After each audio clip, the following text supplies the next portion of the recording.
Olá galerinha, Pinceladas do Saber, estamos aqui para mais um vídeo onde nós comentaremos sobre os mais variados temas, mas hoje especificamente nós queríamos falar um pouco sobre um capítulo ou um artigo que se encontra dentro desse livro, A Nova História Cultural.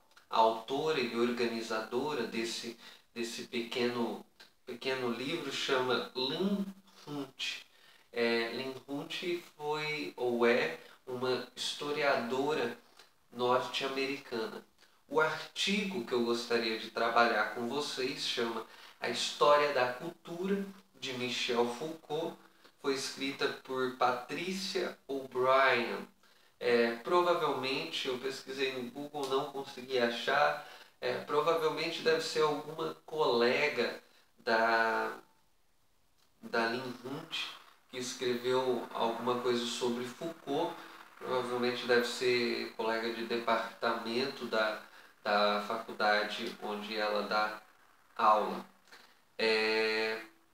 O que eu gostaria de falar para vocês, então, começar dizendo para vocês, é que essa videoaula tem especificamente esse capítulo de número 1 do livro Na Nova História Cultural de Lynn Hunt.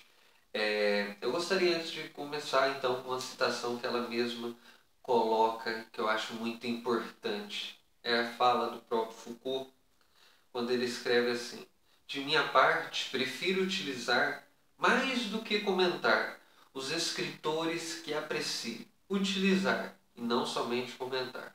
O único tributo válido a um pensamento como o de ler o Nietzsche consiste exatamente em usá-lo, deformá-lo, fazê-lo gemer e protestar. E se algum crítico disser que não sou fiel a Nietzsche, isso absolutamente não importa. Foucault é literalmente um artista. Então vamos lá. Logo no início do texto, ela traz para a gente a ideia de que Foucault, se considerado um historiador, nem sempre Foucault foi considerado um historiador e nem sempre Foucault foi aceito pelos historiadores. Apesar de historiadores de grandes nomes, como o próprio Fernand Braudel, principal representante da Escola dos Análises na década de 60 e 70 ou 70 e 80, não me lembro agora, mas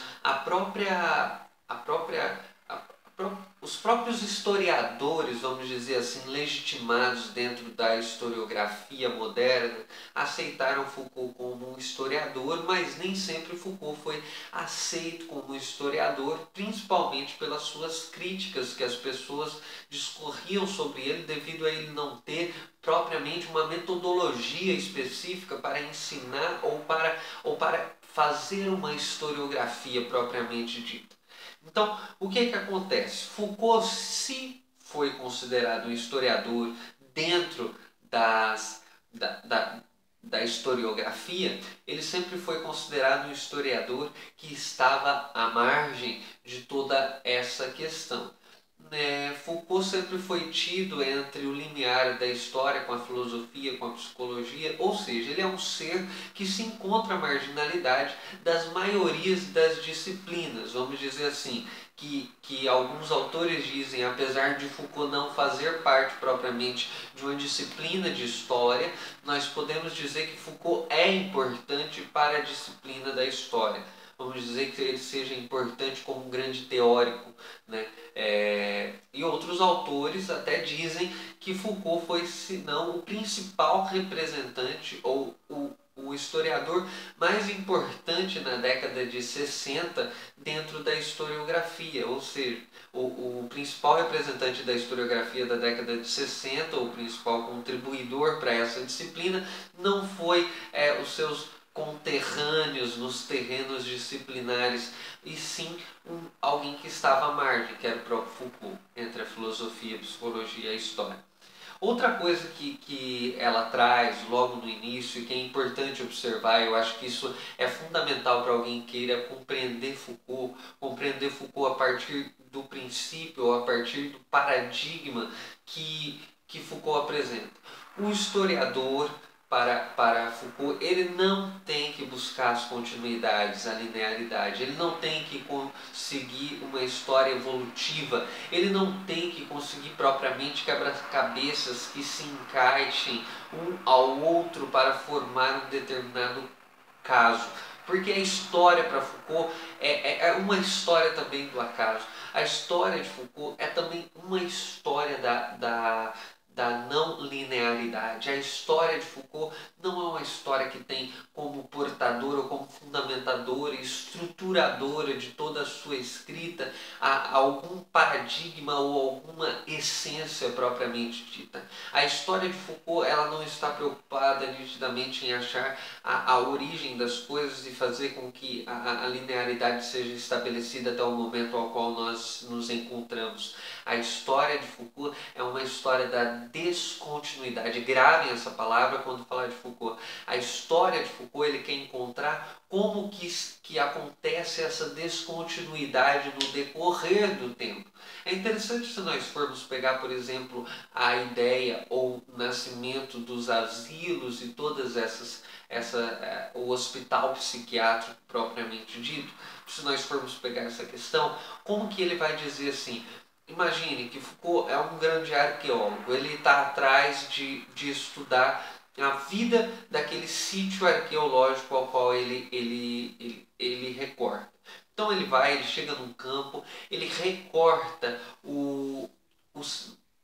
a camada, ou melhor, ele recorta o sítio arqueológico que ele vai estudar. Dentro disso, um sítio arqueológico, ele tira aquela peça de terra, vamos dizer assim, é lógico que eu estou usando uma metáfora, a metáfora que ele mesmo gostava de usar. Ele tira aquele sítio arqueológico né, do campo arqueológico, ele faz aquele recorte, ele tira toda aquela terra, aí em cima vamos dizer assim que tem a graminha, tudo bonitinho, embaixo tem uma terra mais vermelha, depois tem uma terra mais escura, depois tem uma terra cheia de pedregulhos, depois tem uma terra bem clarinha, depois tem uma terra novamente bem escura. E aí, o que acontece? O sítio arqueológico, ou essas camadas estratigráficas, elas têm uma composição própria, elas se misturam, elas se vão, elas se voltam para formar a superfície. Ou seja, o solo tem uma vida própria. O que isso é importante para a gente? Isso é importante para a gente porque Foucault está justamente buscando isso. Ele está buscando como que dentro da história da humanidade tiveram camadas que se sobressaíram e outras foram sublevadas, outras foram ocultadas. Como é que algumas camadas elas afluem ou elas sobem para a superficialidade e formam regimes e discursos de verdade, de poder, e como é que outras camadas então elas se esvaem ou elas ficam à margem de tudo isso? Né? Essa busca pela verdade, pelo falso, pelo normal e pelo patológico, essa busca por essa dinâmica das camadas estratigráficas que Foucault ele se preocupa. Isso é importante para nós observarmos, principalmente quando eu estava falando sobre o nascimento da psiquiatria e propriamente dos hospitais psiquiátricos. Por exemplo, Foucault vai dizer que o regime de você ter poder sobre o corpo, a ponto de você pegar o corpo e ocultar ele ou tirar ele da sociedade, é um discurso que vem da antiguidade de uma condenação ou de uma possibilidade jurídica da antiguidade em Roma. Mas ele vai dizer também que a ideia de tratar o louco falar e através da fala do louco perceber sua doença, sua patologia, poder cuidar, dar remédio, vem de uma prática que nós temos na Idade Média, quando a Igreja, a partir do Concílio de Trento, tem vamos dizer, tem um insight em fazer com que as pessoas confessem para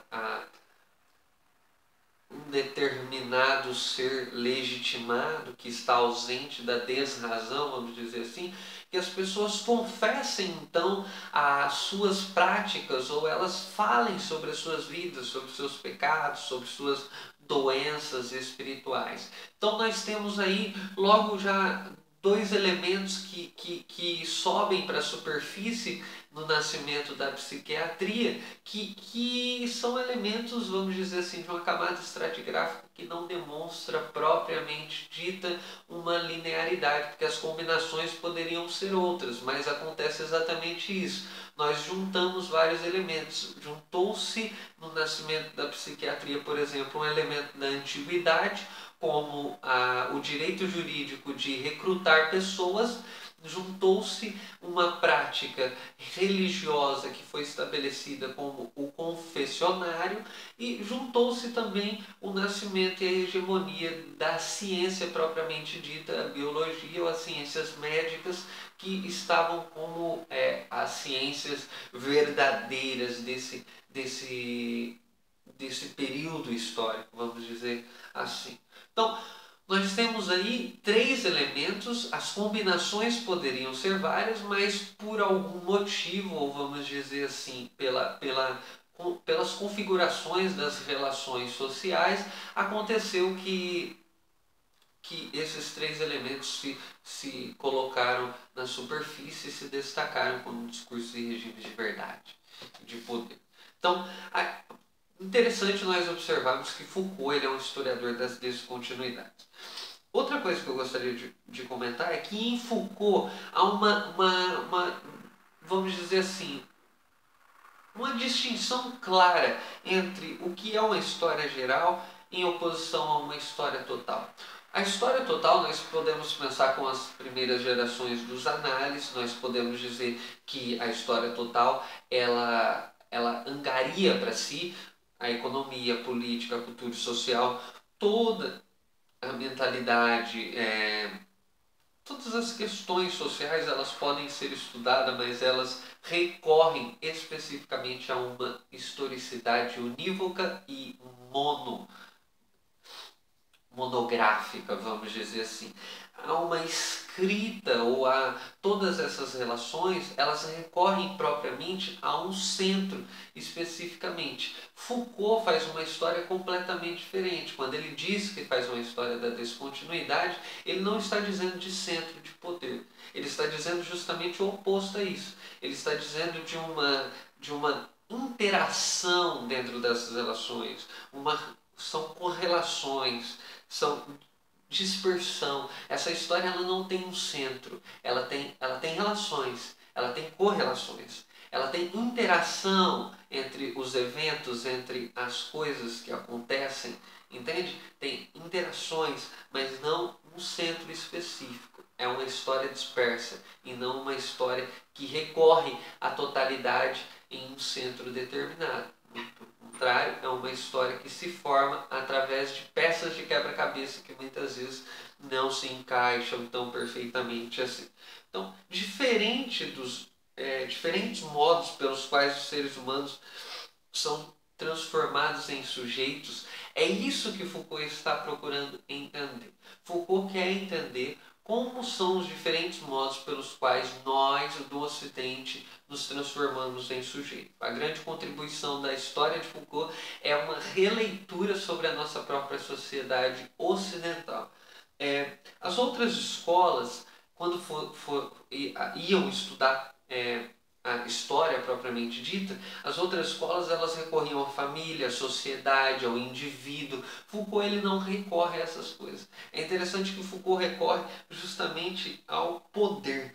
Ele quer compreender as técnicas de poder, como é que o poder se orienta na sociedade. E aí nós já entramos propriamente no pensamento de Foucault, e é interessante nós observarmos isso por causa do seguinte, porque para Foucault o poder ele lembra que eu disse de dispersão? O poder ele não pertence a uma centralidade, o poder ele não pertence a uma classe, o poder ele não pertence ao Estado. O poder, ninguém escapa do poder, todo mundo tem poder, todo mundo exerce poder. Poder em Foucault não é algo que você reivindica, não é um objeto, não é algo que você contém.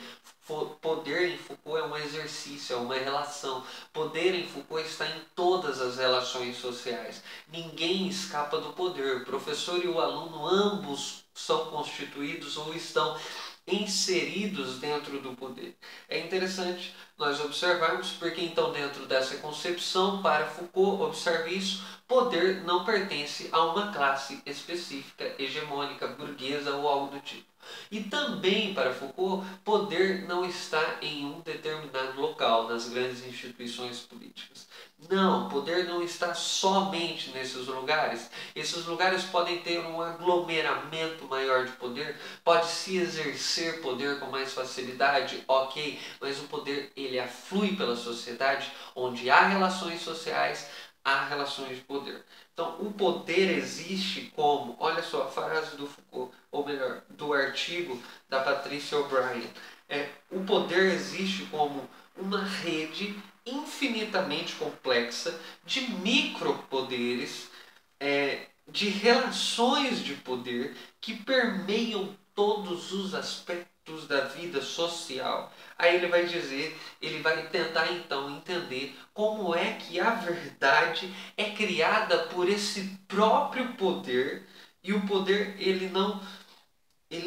é interessante nós observarmos que dentro dessa concepção de Foucault, o poder ele não vem a ser simplesmente uma repressão, porque toda vez que nós pensamos poder, nós pensamos na repressão, a repressão de uma classe sobre outra, a repressão do Estado sobre o indivíduo, a repressão da família sobre o indivíduo.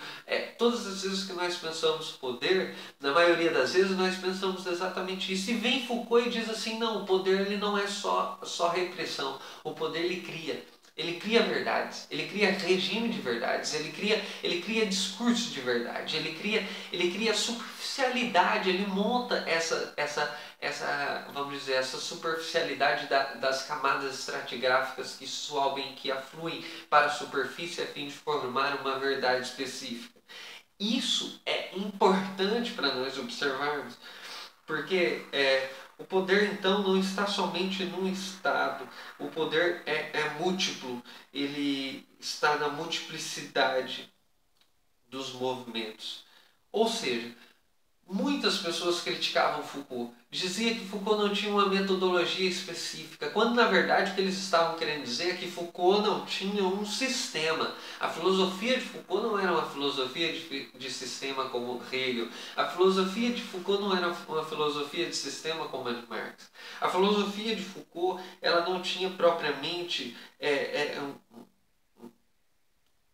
ela não tinha um embasamento, o paradigma por trás, porque olha só que interessante. Se nós observarmos dentro da historiografia, nós vamos perceber o seguinte, que a maioria dos historiadores partem da premissa de que existe uma estrutura. Então a gente pega, por exemplo, os marxistas, existe uma estrutura e uma superestrutura. A base, a estrutura, determina a superestrutura, que vamos dizer assim, é a sombra da base. Não que a superestrutura não seja importante ou algo do tipo, mas a estrutura ela é determinante nas relações sociais, políticas, culturais e tudo que nós temos dentro da história do homem. Em comparação também, nós podemos pegar, por exemplo, o justnaturalismo. Nós temos uma estrutura, uma divisão clara ou ontológica do ser humano na fabulação do homem real, vamos dizer assim, do homem puro, do justnaturalismo. Nós temos claramente uma distinção entre homem natural e sociedade civil, correto? E os historiadores, na maioria das vezes, eles partem dessas premissas. E Foucault ele não parte de nada, porque olha só o que ele vai dizer: nada no homem, nem mesmo o seu corpo, é suficientemente estável para servir de base, de reconhecimento de si, ou mesmo a compreensão dos outros homens. Então não tem nada no homem que é estável, Foucault não parte de nada, porque aí nós entramos em outra distinção de Foucault, porque Foucault não está atrás das origens, Foucault está atrás dos começos. As origens, elas remetem a causas. As origens, elas precisam de causas e efeitos, de linearidade, elas, vamos dizer assim, elas são a verdade de tudo aquilo que vai vir a ser.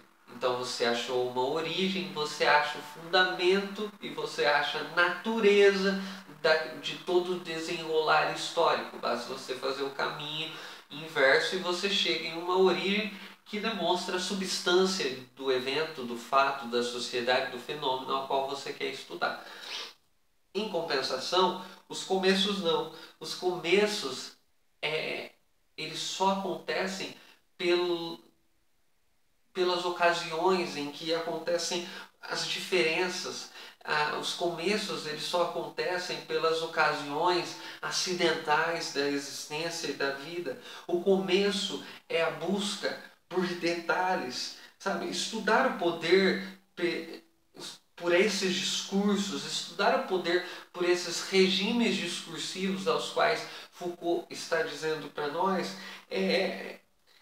permite com que nós consigamos achar diferentes tipos de discursos de poder dentro da história. Então Foucault não está buscando uma história da origem, mas uma história dos começos, uma história das diferenças, dos acidentes, dos detalhes, e buscando como que essa história ela é descontínua, como que os regimes discursivos eles mudam, eles oscilam, eles se transformam no decorrer da história. Então, vamos dizer que poder para Foucault é igual a normalização, é igual a disciplina, é igual a buscar as novas tecnologias de poder sobre o corpo, como é que o corpo está dentro desses regimes de verdade, dessas técnicas de poder, dentro de todos esses regimes discursivos. Então, a autora, do que eu queria comentar aqui, eu acho importante isso, a autora ela traz pra gente, ela defende veemente que Foucault ele tem uma metodologia. Ele tem uma metodologia. Ela vai dizer, muitos não aceitam, ele foi relegado à margem da historiografia legítima, ou soberano, ou hegemônica, mas Foucault ele tem um método. Ele tem um método, o método de Foucault é, portanto, não tomar nada como essência. É um método genealógico, vamos dizer assim. Ele não toma nada por essência, nem mesmo as periodizações tão legitimadas em sua época. Ele formula novas periodizações a partir de marcos mais diferentes do que a história hegemônica tem a nos dizer. Então, a beleza do método de Foucault é interessante que ela traça também a partir desses 3 eixos temáticos, como que Foucault vai estudar a arqueologia do saber, como que Foucault vai estudar a genealogia do poder e como que Foucault chega na estética da existência e que constitui, vamos dizer assim, um espaço, uma brecha entre a arqueologia do poder e a genealogia, ou a arqueologia do saber e a genealogia do poder. Então, a estética da existência, como é que Foucault muda os seus eixos temáticos, ele está aberto a mudar a sua metodologia,